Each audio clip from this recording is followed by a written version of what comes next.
इससे कोई फर्क नहीं पड़ता कि वैज्ञानिक कितनी बार मानवता को क्लाइमेट चेंज के बारे में चेतावनी देते हैं, पर कोई नहीं सुनता। और फिर 2019 में तूफान, बवंडर, बाढ़ और सूखे की एक श्रृंखला ने पूरे ग्रह पर तबाही मचाई। कई शहरों को खोने के बाद विश्व के नेता अमेरिका के नेतृत्व में एक साथ आए और उन्होंने हजारों सैटेलाइट के जाल के साथ तूफानों को बेअसर करने का एक तरीका खोजा। प्रत्येक सैटेलाइट को मौसम के मूल तत्वों को प्रभावित करने के लिए डिजाइन किया गया। उपग्रहों के इस जाल को डच बॉय के नाम से जाना जाता था और इसे मुख्य आर्किटेक्ट जैक द्वारा डिजाइन किया गया था। अभी के लिए इसका नियंत्रण अमेरिका के पास था, लेकिन 3 साल में डच बॉय को एक अंतर्राष्ट्रीय परिषद में स्थानांतरित कर दिया जाएगा। एक दिन जैक को अमेरिकी सीनेट के सामने एक सुनवाई के लिए बुलाया जाता है, क्योंकि उसने एक संघीय निरीक्षक को मुक्का मारा और डच बॉय को परमिशन के बिना ऑनलाइन लाया। जैक डांट को स्वीकार नहीं करता है और उनकी बातों को नजरअंदाज करता है। जैक बताता है कि उसने अधिकारी को मुक्का मारा क्योंकि वह मशीन के पुर्जों को छूना बंद नहीं कर रहा था, जिससे अधिकारी की जान भी जा सकती थी, और उसने डच बॉय को तूफानों की एक श्रृंखला को रोकने के लिए सक्रिय किया। सीनेट को इससे कुछ फर्क नहीं होता है, वे सिर्फ जैक को अनुशासित बनाना चाहते हैं। इसलिए वे तय करते हैं कि वे चीजों पर नजर रखने के लिए स्टेशन पर नए कर्मचारियों को भेजेंगे और जैक को टीम के कुछ पुराने सदस्यों को हटाना होगा। बैठक समाप्त होने के बाद जैक मैक्स से मिलता है, जो अमेरिकी विदेश मंत्री के अधीन काम करता है। मैक्स को डच बॉय का प्रभारी चुना गया है और उसने जैक को निकालने का फैसला किया है, क्योंकि उसे लगता है कि परियोजना के लिए यही सही होगा। 3 साल बाद अफगानिस्तान में तैनात संयुक्त राष्ट्र की एक टीम को अपने स्कैनर पर कुछ अजीब रीडिंग मिलती है और वो पास के एक गांव की जांच करने जाते हैं। उन्होंने देखा कि पूरी जगह बर्फ से जमी हुई है और सभी लोग मर गए हैं। इस खोज की एक रिकॉर्डिंग अमेरिकी राष्ट्रपति पैल्मर को भेजी जाती है और उनकी टीम इस बात से सहमत होती है कि इसे फिलहाल गुप्त रखा जाना चाहिए। इस बात के सबूत हैं कि यह डच बॉय के कारण हुआ था, लेकिन राजनेता डच बॉय को बंद नहीं करना चाहते, क्योंकि फिर प्रेस तुरंत इसका पता लगाने के लिए उनसे सवाल पूछेंगी। मैक्स खराबी की जांच करने के लिए किसी को भेजने का प्रस्ताव करता है और राज्य सचिव डैकोम उसे नौकरी के लिए जैक को लेने के लिए कहता है, क्योंकि जैक ही है जो स्टेशन को सबसे ज्यादा जानता है। इस बीच डच बॉय में अफगानिस्तान हादसे के लिए जिम्मेदार सैटेलाइट जांच के लिए वापस आती है। इंजीनियर हबीब को इसकी हार्ड ड्राइव में कुछ अजीब डेटा मिलता है और वो उसकी एक कॉपी बनाने का फैसला करता है, जिसे वो अपने लॉकर में छिपा देता है। बाद में वो काम पर वापस जाने की कोशिश करता है, लेकिन जब वो एक खाली गलियारे में होता है तो अचानक उसके दोनों ओर के दरवाजे बंद हो जाते हैं और एयर लॉक खुल जाता है, जिससे हबीब स्टेशन से बाहर अंतरिक्ष में चला जाता है और उसकी तुरंत मौत हो जाती है। अगले दिन मैक्स जैक से मिलने जाता है, जो अपने तलाक के बाद फ्लोरिडा में रह रहा है और अपनी बेटी हैना के साथ वीकेंड बिता रहा है। जैक मैक्स से बात नहीं करना चाहता और उसे दूर भेजने की कोशिश करता है, लेकिन मैक्स उसे अफगानिस्तान और एयरलॉक दुर्घटना के बारे में बताता है और उसे परियोजना में फिर से शामिल होने के लिए कहता है। जब जैक मना कर देता है तो मैक्स ये कहकर उसे मना लेता है कि उसका आविष्कार लोगों को मार रहा है और वही यह सब रोक सकता है। बाद में पैसिफिक क्लाइमेट काउंसिल के हांगकांग कार्यालय में लैंड सिस्टम में लॉग इन करता है और अफगानिस्तान की घटना के बारे में कुछ अजीब नोटिस करता है। वो मैक्स को कॉल करने की कोशिश करता है ताकि उसे चेतावनी दे सके, लेकिन मैक्स फोन नहीं उठाता है। बाद में वो कुछ किराने का सामान लेने बाजार जाता है और देखता है कि आज बहुत ज्यादा गर्मी है, और जब लैंड गलती से कुछ अंडे सड़क पर गिरा देता है तो वे गर्मी की वजह से भुन जाते हैं। अचानक जमीन हिलने लगती है और लैंड देखता है कि सड़कों के नीचे से लावा बाहर आ रहा है। वो तुरंत अपनी कार में वहां से भाग जाता है। सभी ढहती हुई इमारतों से बचाकर वो तब तक नहीं रुकता जब तक वो शहर के बाहर नहीं आ जाता, और फिर तापमान का गिरना उसे खतरे से बाहर होने का संकेत देता है। जब वो कार से बाहर निकलता है तो देखता है कि हांगकांग तबाह हो चुका है। जब जैक के जाने का समय होता है तो हैना रोती है, क्योंकि उसे लगता है कि जैक वापस नहीं आएगा, लेकिन जैक वादा करता है कि वह वापस आएगा। कुछ क्षण बाद जैक एक शटल में सवार होता है और डच बॉय के लिए उड़ान भरता है। वो स्टेशन पहुंचकर मुख्य वैज्ञानिक कमांडर फासबिंदर से मिलता है और वो उसे अपनी मुख्य टीम से मिलवाती है, जिसमें सुरक्षा अधिकारी डिसेट और सिस्टम विश्लेषक डंकन शामिल हैं। उन्हें लगता है कि हांगकांग में हुई घटना एक गैस विस्फोट थी, क्योंकि समाचार में यही कहा गया था, लेकिन जैक को यकीन है कि यह उसी चीज के कारण हुआ था जिसने अफगानिस्तान में गांव को जमा दिया था। इस बीच पृथ्वी पर मैक्स अपनी गर्लफ्रेंड सारा के साथ समय बिता रहा है, जो प्रेसिडेंट की सुरक्षा करने वाली सीक्रेट सर्विस एजेंसी का हिस्सा है। तब उसे लैंड का कॉल आता है, जो मैक्स को हांगकांग में घटना होने से पहले महसूस की गई गर्मी के बारे में बताता है, जिसका अर्थ है कि यह घटना गैस पाइप की वजह से नहीं हुई थी। उसने इसकी पुष्टि करने के लिए डच बॉय की जांच करने की कोशिश की, लेकिन उसका अकाउंट ब्लॉक कर दिया गया है और मैक्स देखता है कि उसका अकाउंट भी ब्लॉक कर दिया गया है। सरकार में कोई है जो सिस्टम की खराबी को छुपा रहा है और इससे जियोस्टॉर्म आने की संभावना है, जिसमें पूरी दुनिया में एक साथ विनाशकारी मौसम की घटनाएं शामिल है। मैक्स इसका पता करने का वादा करता है। लैंग लॉग इन करने का प्रयास जारी रखता है कि तभी कार्यालय में बिजली चली जाती है। फिर वो गलियारे से कुछ आवाजें सुनता है और छुप जाता है। इससे लैंग को ये देखने का मौका मिलता है कि अमेरिकी एजेंट उसका कंप्यूटर और उसकी सभी जानकारी नष्ट कर रहे हैं। डच बॉय में जैक को पता चलता है कि खराबी के कारण अफगानिस्तान के लॉग मिट गए थे, इसलिए वो टीम को करप्शन के किसी भी संकेत को ट्रैक करने के लिए अन्य उपग्रहों के लॉग की जांच करने का आदेश देता है। अगले दिन मैक्स अपनी दोस्त दाना से मिलने जाता है, जो एक साइबर सुरक्षा विशेषज्ञ है जो सरकारी आईटी विभाग के लिए काम करती है। वो उससे अकाउंट को ब्लॉक करने की जांच करने के लिए कहता है और दाना पुष्टि करती है कि किसी ने इसे प्रोग्राम किया है ताकि ऐसा लगे कि यह एक गड़बड़ का हिस्सा था, लेकिन यह निश्चित रूप से जानबूझकर किया गया था।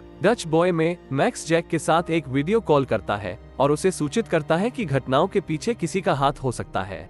ये सुनकर जैक को खुशी होती है क्योंकि वो जानता था कि डच बॉय अच्छी तरह से बनाया गया था और मैक्स उसे हांगकांग सैटेलाइट को जांचने के लिए कहता है।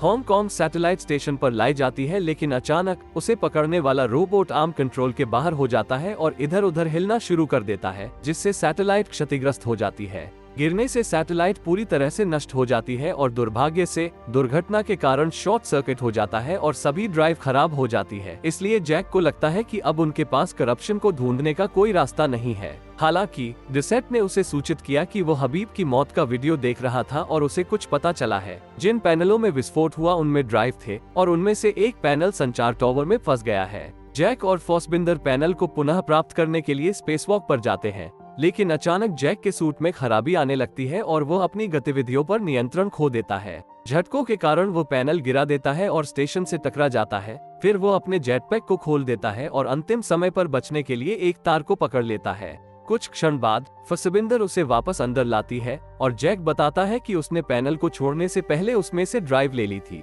जब टीम उनकी जांच करती है तो जैक उन्हें ड्राइव के बारे में नहीं बताता है क्योंकि उसे यकीन है कि उसके सूट में उनमें से किसी एक ने छेड़खानी की थी। बाद में वो और फासबिंदर ड्राइव की जांच करते हैं और पाते हैं कि करप्शन के कोई संकेत नहीं है, जो पुष्टि करता है कि कोई व्यक्ति जानबूझकर तथाकथित दुर्घटनाएं करा रहा है।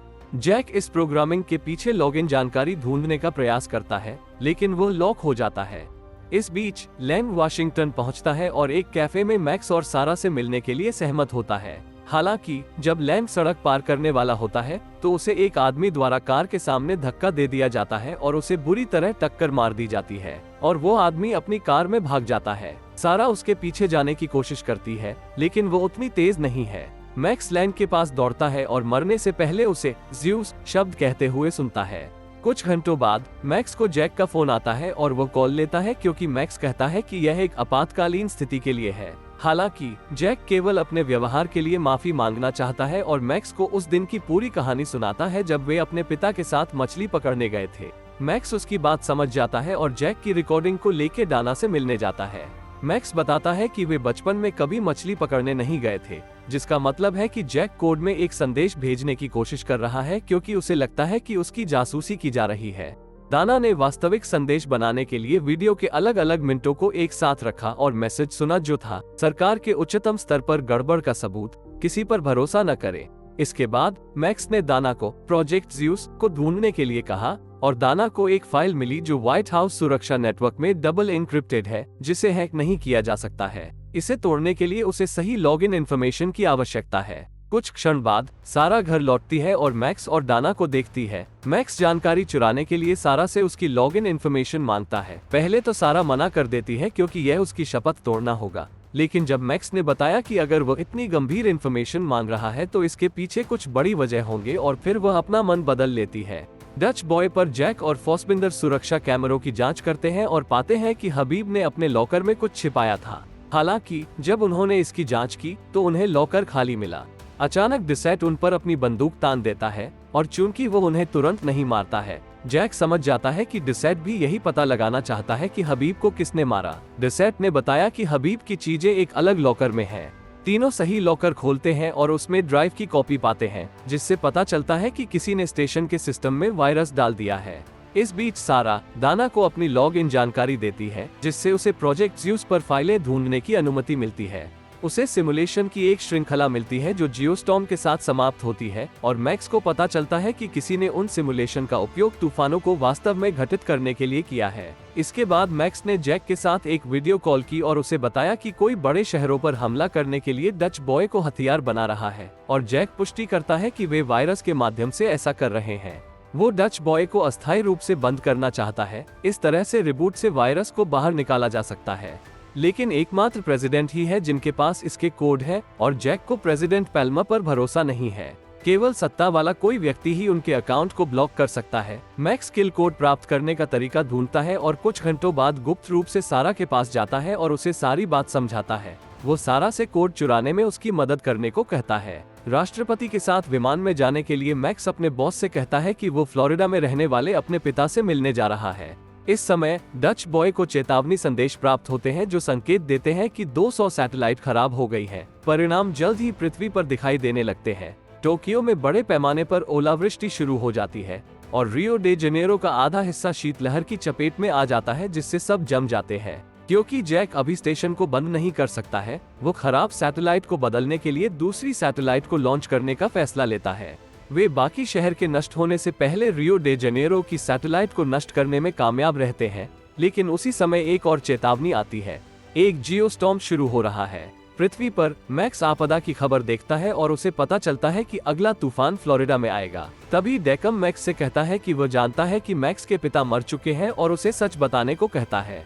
मैक्स उसे बताता है कि आने वाले जियोस्टॉर्म के पीछे राष्ट्रपति का हाथ है और उसे रोकने के लिए उन्हें प्रेसिडेंट से कोड लेने होंगे। तब डेकम ने बताया कि शटडाउन को सक्रिय करने के लिए उन्हें उसकी उंगलियों के निशान और उसकी आंखों की आवश्यकता होगी। उस समय डच बॉय पर सब ये देखकर हैरान रह जाते हैं कि किसी ने स्टेशन का सेल्फ डिस्ट्रक्शन मोड शुरू कर दिया है। वे इसे रोकने की कोशिश करते हैं, लेकिन सिस्टम द्वारा उन्हें लॉक कर दिया जाता है और जैक को पता चलता है कि ऐसा करने की समझ केवल डंकन को है। जैसे ही स्टेशन में विस्फोट होने लगते हैं, जैक चालक दल को स्टेशन खाली करने के लिए कहता है और फिर वो डंकन को कंप्यूटर के पास बैठा पाता है। वो तुरंत उससे लड़ता है, लेकिन डंकन ने एक बंदूक छिपा रखी थी और वो जैक को उससे दूर करने के लिए इसका इस्तेमाल करता है।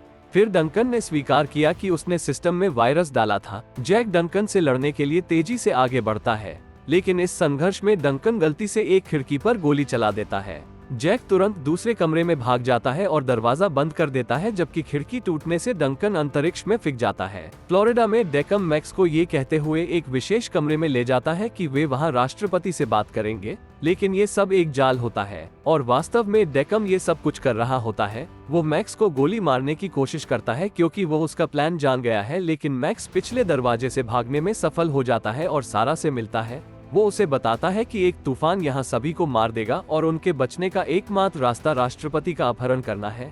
इसलिए मैक्स एक कार लेने जाता है, जबकि सारा हवा में गोली चलाती है। आपातकालीन प्रोटोकॉल लागू करने के बाद सारा और एक अन्य अंगरक्षक प्रेसिडेंट को ले जाते हैं और जैसे ही वे गलियारे में अकेले होते हैं, सारा अंगरक्षक को बेहोश कर देती है और प्रेसिडेंट को अपने साथ मैक्स द्वारा लाई गई सेल्फ ड्राइविंग कार में ले जाती है। डच बॉय स्टेशन से सभी लोग बाहर निकल रहे हैं, तभी जियोस्टॉर्म पृथ्वी से टकराता है। मुंबई में तूफान आते हैं, मॉस्को में भीषण गर्मी पड़ती है और दुबई में बड़ी सुनामी आती है। फ्लोरिडा में बिजली का तूफान आता है। मैक्स और सारा स्टेडियम नष्ट होने से ठीक पहले राष्ट्रपति को बाहर निकालने में कामयाब रहते हैं। डेकम भी ठीक समय पर बाहर आ जाता है और अपने लोगों को प्रेसिडेंट के पीछे भेजता है। मैक्स प्रेसिडेंट को पूरी सच्चाई बताता है। डेकम अपने अंगरक्षक को राष्ट्रपति की कार पर रॉकेट लॉन्चर चलाने के लिए देता है।